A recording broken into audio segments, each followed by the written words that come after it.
तीन कुंभ असतात, एक अर्ध कुंभ असतो, एक पूर्ण कुंभ असतं आणि एक महाकुंभ असतं. त्यातील तिसरं कुंभ म्हणजे महाकुंभ चालू आहे. ऐका, अर्ध कुंभ म्हणजे 6 वर्षाच्या नंतर येतं, पूर्ण कुंभ म्हणजे 12 वर्षाच्या नंतर येतं आणि आता महाकुंभ चालू आहे. 144 वर्षाच्या नंतरचा हा महाकुंभ आलेले माय बापू. 1881च्या साली महाकुंभ आला होता आणि आता 2025 मध्ये तुम्हाला आम्हाला या डोळ्यांनी पाहायला भेटते, स्नान करायला भेटते.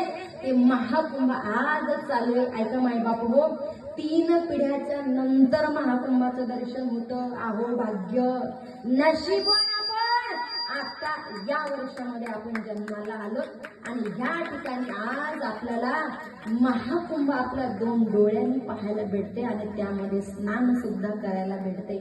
महाकुंभ का केला जातो याच्या मागचं सुद्धा कारण तुमच्या समोर चला मांडते. फारच सुंदर. ऐका, श्रीमद भागवत कथेमध्ये एक प्रसंग येतो. आता तुम्ही भागवत कथा श्रवणच करत आहात. श्रीमद भागवत कथेमध्ये एक प्रसंग येतो समुद्र मंथनाचा. त्या समुद्र मंथनामध्ये अमृताचा कलश निघाला होता.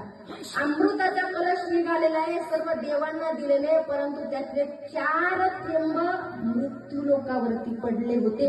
त्यातील 4 थेंबांपैकी एक म्हणजे नाशिक त्र्यंबकेश्वर, दुसरं उज्जैन, तिसरं हरिद्वार आणि चौथं म्हणजे प्रयागराज. हे 4 असे कुंभ आहेत, महाकुंभ आहेत आणि आज आपल्या सर्वांचं दर्शन आज त्या महाकुंभावरती होते. म्हणून जे या ठिकाणी उपस्थित आहेत ना, अजून बरेचसे दिवस बाकी आहेत. जर तर जमलं ना तर जा, तिथे जा, आम्हीही जाणार आहेत आणि स्नान करून येणार आहेत. मागच्या 7 पिढ्या, समोरच्या 7 पिढ्याचा उद्धार. एवढंच नाही, त्या महाकुंभामध्ये स्नान केल्याच्या नंतर पापाचा नाश होतो आणि व्यक्ती अमर होतो, व्यक्तीला मोक्ष प्राप्त होतो.